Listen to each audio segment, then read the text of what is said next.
Selamat pagi kawan Gen Z. Balik lagi di Kamar Gen Z where you can get cozy.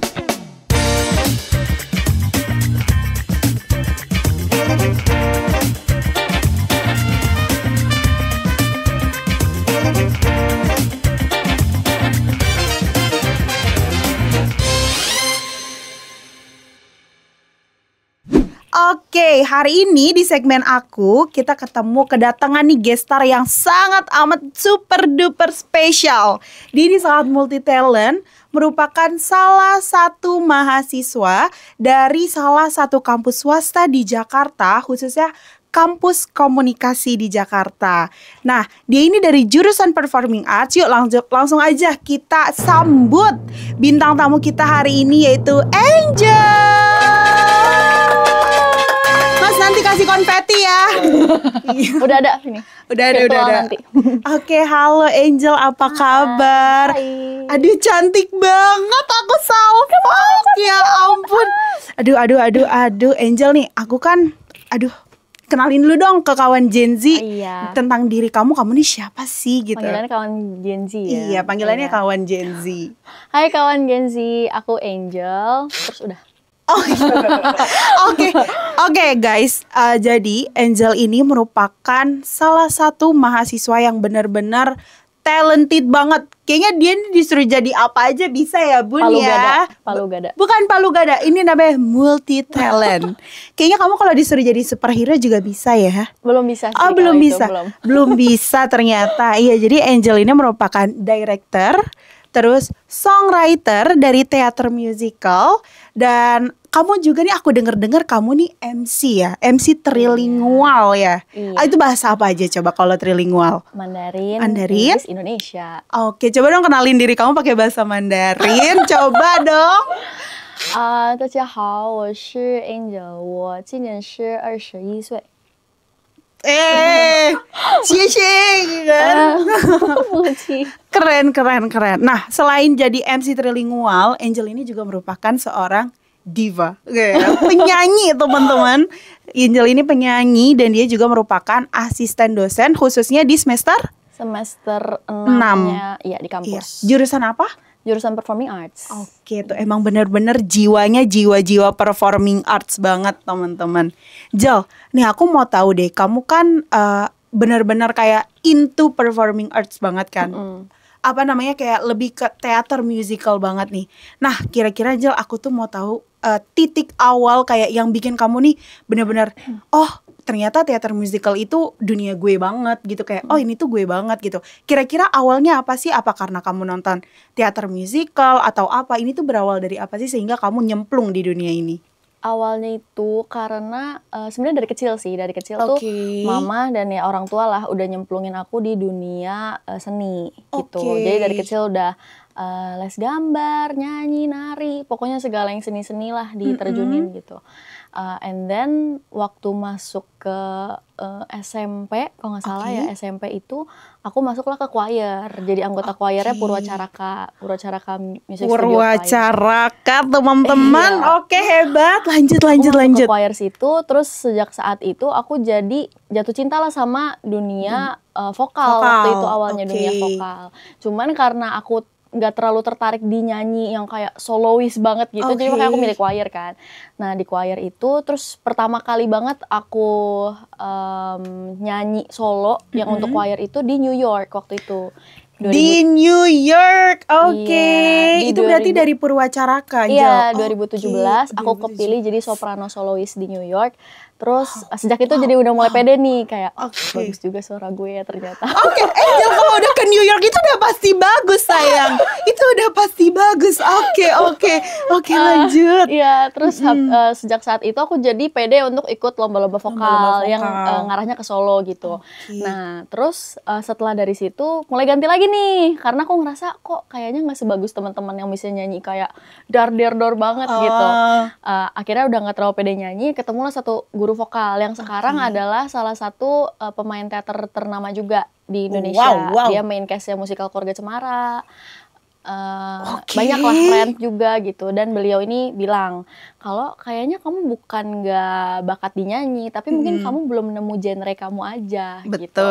Akhirnya dilatihlah sama beliau ini yang memang khususnya di Broadway musical, dan beliau emang menempuh pendidikan kan di New York langsung untuk Broadway kan. Untuk Broadway. Iya. Aku mulai latihan sama dia dan ternyata bakat kamu nyanyinya itu di Broadway musical. Nah, semenjak saat itu ya mulailah nontonnya Broadway musical, terus juga mulai cari-cari referensinya ke arah sana kan.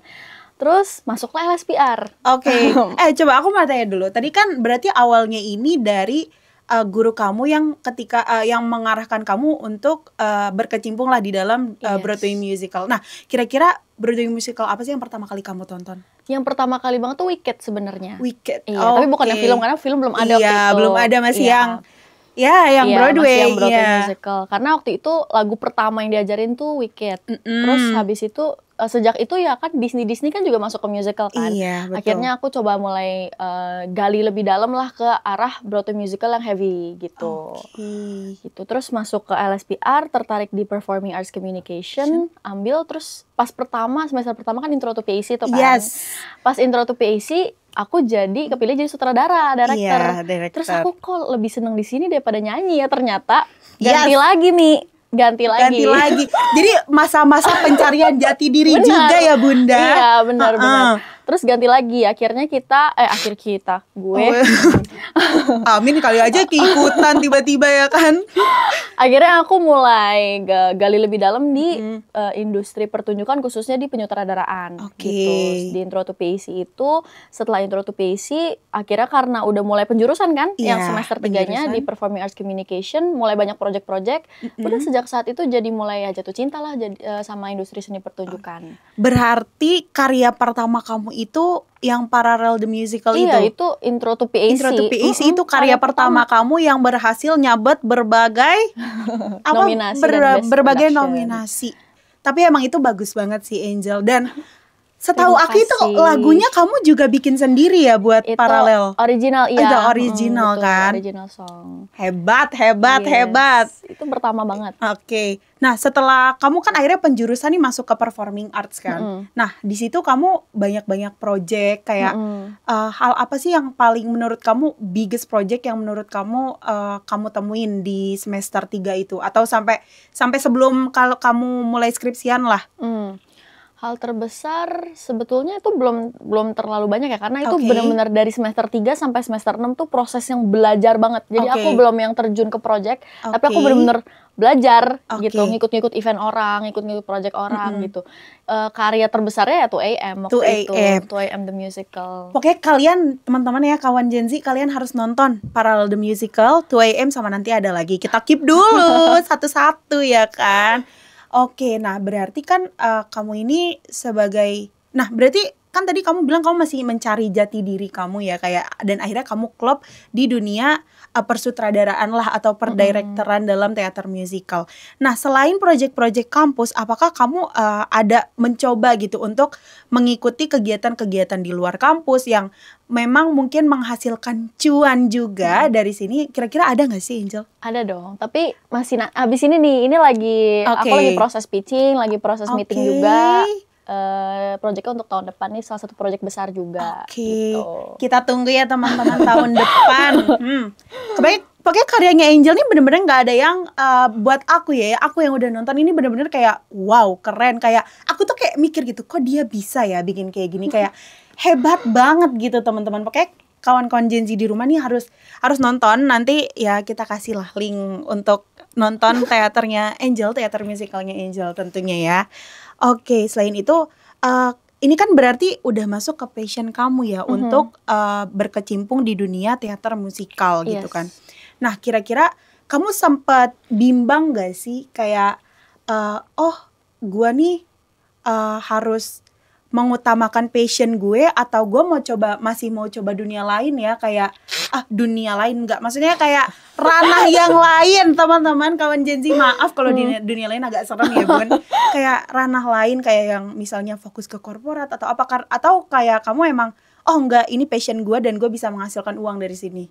Awalnya enggak, awalnya tuh bahkan sangat meragukan, bahkan kayak ya udahlah ini hobi aja gitu. Karena udah tahu secara seluk beluk dunia yang sesungguhnya gitu. Ini betul. tuh butuh uang ya gitu. Benar. Dan kebetulan industri ini saat ini kalau di Indonesia jujur aja masih sangat berkembang. Betul. Dan setuju. belum sampai ke sana lah gitu. Beda sama di New York yang mungkin show Broadway itu udah tiap hari mereka udah kayak di bioskop gitu, tiap hari ada gitu. Sedangkan kalau di sini kan ya seasonal banget. Karena apa? Karena cari uangnya susah. Betul. Gitu. Kalau setahu aku juga kayaknya teater musical ini baru booming ini akhir-akhir ini juga ya. Kayak akhir-akhir ini. Di pertengahan tahun 2024 ke 2025 lah ya. Makanya agak skeptis aku awalnya sebenarnya sama industri ini gitu. Tapi ketika dijalanin itu juga pelan-pelan nih. Jadi nggak langsung yang kayak dapet duit gitu, enggak. Pastinya kalau terjun ke produksi musikal tergantung sama role-nya juga apa. Kamu sebagai produser kah, sutradara kah, tergantung sama rumah produksinya yang mau biayain, ada investornya kah gitu. Itu beda lagi kalau misalnya mau bikin produksi musikal tapi nggak punya investor, berarti apa? Pakai biaya sendiri plus sponsor. Betul. Sedangkan cari sponsor untuk produksi musikal nggak semudah itu. Benar. Gitu. Benar. Tapi kamu berhasil kan dapetin sponsor? Iya, alhamdulillah puji Tuhan ya teman-teman. Hebat memang ibu satu ini ya. Nah, kira-kira nih Jel, kayak kamu nih sekarang ya, buat sekarang kan kamu nih akan, ya udah deh aku akan fokus scene ini dulu. Dan apakah kamu ada kepikiran kayak, nanti mungkin di masa depan aku bisa bikin production house? Kalau untuk production house sebenarnya udah ada udah ada Waka-Waka itu. Dan Waka-Waka itu sekarang udah berbentuk PT. Jadi memang dia udah legal secara hukum gitu. Dan sekarang udah punya kantor juga, Mi. Oh iya, di mana tuh kalau boleh di tahu? Tangerang. Iya, udah ada kantor. Berarti Waka-Waka sekarang udah jadi production house. Betul, ya, udah jadi production house resmi. Keren dan banget. Kedepannya sih fokusnya kalau sementara ini karena kebetulan dari klien itu banyak dapat job buat event. Jadi dia kayak semi IO gitu juga loh. Jadi aku sambil setengah-setengah nih ngerjain produksi musikal, semi IO juga gitu. Jadi dari kemarin sih banyak dapat jobnya sih di IO gitu. Jadi emang ngerjain event juga gitu. Nah, kalau ngerjain event itu berarti kamu as a talent dari Waka-Waka ini atau benar-benar nge-create eventnya dari nol? Nge-create eventnya dari nol. Benar-benar dari nol. Kayak tahun lalu tuh sempat pas lagi ngerjain produksi musikal Grease the Musical di teater besar. Iya. Itu kita sambilan juga Waka-Waka sambil dapet project klien buat bikin event di SBSD. Banyak ya pekerjaannya ya, hebat. Amin. Nah Angel, selain itu aku juga penasaran nih, kayak kira-kira dari berbagai karya yang udah kamu buat ataupun kayak experience yang udah kamu laluin selama beberapa tahun ke belakang, kira-kira apa sih experience dan karya yang bikin kamu tuh kayak, wah ini tuh karya terbesar gue, kayak kayak ini tuh paling berkesan gitu dalam pembuatannya, dari awal nyari sponsor, kayak drama-drama di balik pembuatan teater musikal. Kira-kira apa sih yang paling berkesan dari semua karya kamu? Sebenarnya dua sih, 2AM sama musikal karya untuk negeri gitu. Beda, pesannya beda yang aku dapat selama belajar dalam proses itu tuh beda. Proses pembelajarannya beda banget antara 2AM dan musikal karya untuk negeri, tapi dua-duanya berkesan banget. Kira-kira apa yang paling berkesan dari masing-masing? Kalau misalnya dari 2AM apa, kalau dari karya untuk negeri itu apa? Kalau dari 2AM itu karena kita itu kan waktu itu baru ya. Maksudnya Waka-Waka ini anak-anaknya yang belum pernah terjun juga di dunia pertunjukan. Jadi mereka juga masih buta dan masih ngeraba banget. Sedangkan aku sebagai leadernya juga belum segitunya banget gitu waktu itu. Struggle kita adalah mencari rumus gitu. Gimana sih cara membuat teater musikal tuh berhasil. Terutama karena ini skalanya itu masih skala mahasiswa ya kan. Terus kita ditantang untuk membuat produksi dengan skala yang untuk international exam. Yes, gitu. Betul. Itu tantangan terbesar dan kita mengerjakan dengan kondisi 14 orang. Yang mana biasanya itu timnya harusnya udah bejibun puluhan gitu. 14 orang untuk satu karya teater musikal dengan scope internasional. Wow, harus hebat. cari audiens juga, sedangkan Betul. kita waktu itu kan skripnya skrip original ya. Sedangkan orang jadi belum tahu apa sih 2AM gitu. Kalau misalnya kita emang udah ngambil beli judul dari luar license kan orang lebih gampang. Oh, ini gitu. Misalnya kan kayak lagi viral, Wicked gitu. Oke, kita nonton gitu kan. Iya, kalau ini kan siapa sih, apa sih gitu. Tapi puji Tuhannya kita berhasil ngisi kursi tim dengan penuh 1.200. Penuh banget teman-teman, kebetulan di Teater Besar Taman Ismail Marzuki, yang kebetulan aku hadir juga waktu itu. Aku jadi usher teman-teman, kebetulan Aku amazed banget. Aku sempat nonton juga kan, kayak oke, itu gokil sih. Teater Besar Taman Ismail Marzuki kan itu besar banget dan itu hampir penuh ya, hampir full house ya. Tuh, keren banget Angel, hebat.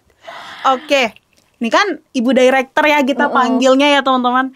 Coba dong, aku nih sebenarnya dari dulu tuh udah tertarik banget gitu sama drama-drama. Cuman kayak balik lagi ketika masuk kampus, pas kamu tahu kan ada satu klub yang memang menaungi hal ini. Cuman entah kenapa yang aku lihat itu kan memang mostly kalau dari kampus itu mereka ngambilnya tuh drama musical kan, atau teater musical, which is kita sebagai cast harus bisa nyanyi. Nah sedangkan aku nggak bisa nyanyi, Angel. Kayak aku tuh cuma bisa acting. Cuman aku di sini mau coba dong gimana sih kalau misalnya pemanasan gitu ya, sebelum mulai ke act 1, act 2 or something, kayak pemanasan untuk vokal atau latih expression itu, kamu boleh nggak ajarin aku?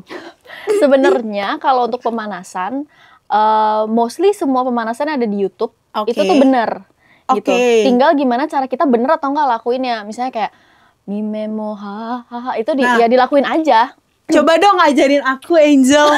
coba ajarin aku kayak tadi, kayak let's say aku anak ini nih, anggota kamu atau anak murid kamu nih di teater musikal. Terus aku kayak Ami cepet-cepet ayo kita pemanasan vokal dulu. Kamu bisa ajarin aku nggak? Dari yang paling gampang aja, Angel. Coba dari awal, apa ini? Mimemo ha. Mimemo ha. Iya. Oke. Mimemo ha. Terus naik. Mimemo ha. Tuh kan? Gini nggak semua aktor di musikal itu harus bisa nyanyi banget gitu. Kenapa? Karena produksi musikal itu kita punya namanya pitch singers. Yes, aku tahu itu. Gunanya pitch singers adalah untuk mengcover. Karena tergantung produksi musikalnya apa. Kalau produksi musikalnya emang heavy dancing, berarti dibutuhkan ensembles large number yang memang rata-rata bisanya dance, gitu. Jadi nggak semuanya harus bisa majoring tiga-tiganya. Cuman memang itu basic skill yang harus dipunya dan pasti akan ketemu latihan-latihan seperti itu. Dan untuk melatih itu biasanya justru bukan director yang ngelatih. Ada namanya vocal director, ada koreografer gitu. Jadi biasanya kalau aku kan fokusingnya selain penyutradaraan, producing juga kan. Jadi aku produser dan sutradara. Kalau aku fokusnya biasa di artistik. Jadi ngelihat gimana pergantian setnya, ngelihat gimana nyambungin dari scene 1 ke scene 2-nya, ngejahit per scene-nya, kostumnya gimana dan lain-lain. Pokoknya dari segi visual dan audionya tuh semua aku yang tanggung jawab. Tapi untuk aktornya biasanya aku pasti ada lagi orang untuk membantu. Gitu. Kayak latih vokal tadi. Betul, latih vokal, koreografer. Terus juga bahkan kalau misalnya memang di satu titik tertentu memang load pekerjaan aku banyak untuk artistik, aku pasti akan handover untuk ngedirect aktornya itu ke acting coach pasti. Wow. Jadi banyak juga ya di bawah-bawahnya ya. Jadi kamu bantu mantau lah istilahnya. Betul. Ya, kayak latihannya sama vokal director, acting director dan juga koreografer. Tapi kamu bisa gak sih ajarin aku kayak tadi kan tetap vokal dia. Ya tetap loh, aku akan tetap mau coba tahu. Coba lakuin yang tadi dulu. Jangan vokal deh, kita expression aja karena coba, tadi kan udah diajarin kan di klub. Gimana lion face-nya. Aduh, ini harus ya. Kan kamu yang minta. Aku sebenarnya aku tahu, coba kita coba ya. Kalau limun face itu kan asem ya kan? Kayak, aku coba ya. Limun face. Is it right? Iya, kurang asem nih. Kurang asem. Harus benar-benar limun face. Betul. Satu lagi. Oh, itu harus. Iya dong. Oke. Lion Terlalu cantik Feast. nih. Oh masih terlalu cantik ya. Oke, aku coba sekali lagi ya teman-teman. Lion Feast, is it right? Ya, betul. Wow. Ya.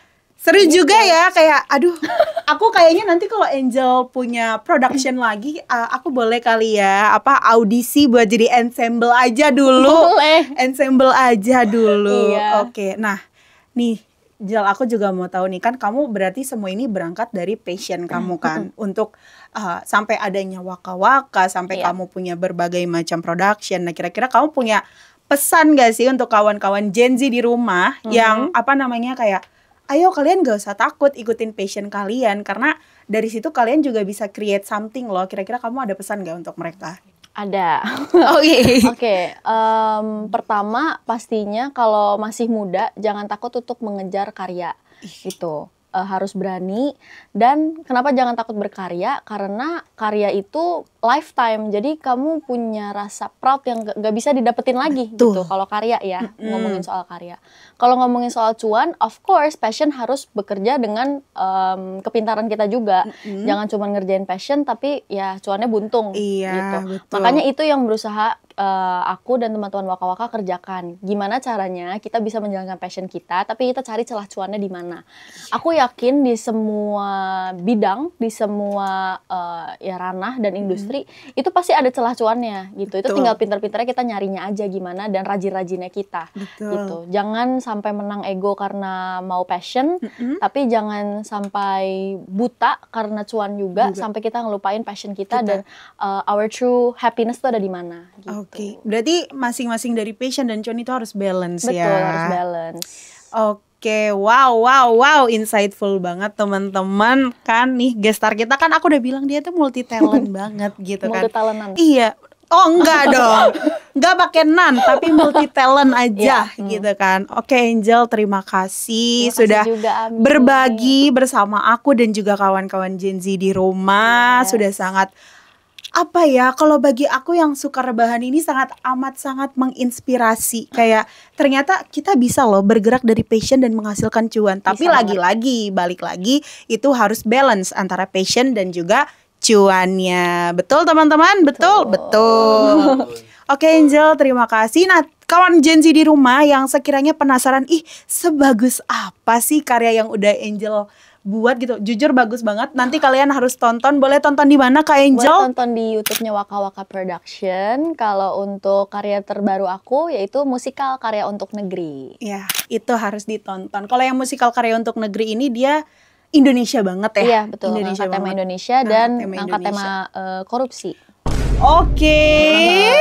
Aku merinding pas denger. Ya kan, karena ya lagi-lagi karya bisa kita kita campur-campurkan lah dengan isu-isu yang memang lagi cukup panas ya teman-teman. Oke, sekian dulu segmen hari ini. Terima kasih banyak Angel.